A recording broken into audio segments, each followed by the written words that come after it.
अंकशास्त्रामध्ये खूप सारे असे कॅल्क्युलेशन असतात, ते आपल्याला काही नात्यांचा अर्थ सांगतात.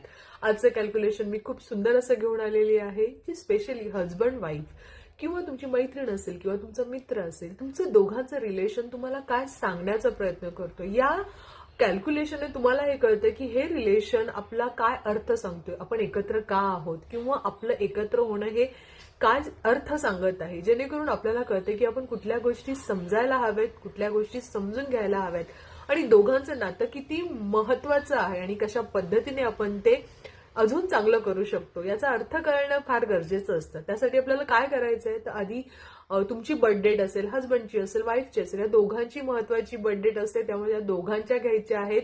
वरती हजबंडची टाका, वाईफची टाका, कोणाचीही तुमच्या 2 बर्थ डेट घ्या आणि या बर्थ डेटचा शेवटचा अंक म्हणजे पूर्ण बर्थ डेटची बेरीज करून जो डेस्टिनी नंबर येतो, जो भाग्यांक नंबर येतो, तो एक घ्या. म्हणजे हजबंडचा एक येईल, वाईफचा एक येईल. मग काय करायचं, या दोघांची बेरीज करून जो अंक येतो तो आपल्याला घ्यायचा आहे आणि तो अंक मग 1 असेल, 2 असेल किंवा 1 ते 9च्या अंकामध्ये कुठलाही असेल, त्याचा अर्थ मी तुम्हाला देत आहे.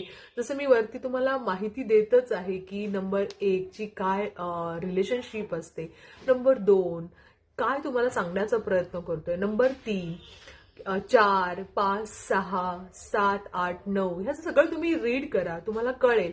मराठीमध्ये सुद्धा मी इथे देत आहे आणि डिस्क्रिप्शनमध्ये मी इंग्लिशमध्ये त्याचं एक्सप्लेनेशन देत आहे.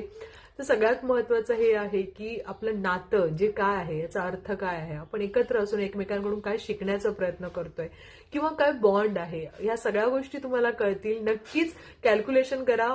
पूर्ण बर्थ डेट लागते दोघांचीही, दोघांचा शेवटचा नंबर जो असतो त्या शेवटच्या नंबरची बेरीज करून जो शेवटी नंबर येतो तो असतो आपला हा नंबर. तुम्ही या नंबरवर तुम्ही रीड करू शकता की आपलं नातं काय सांगण्याचा प्रयत्न करताय. नक्की कॅल्क्युलेशन करा, आवडलं तर कमेंट करा. Best of luck.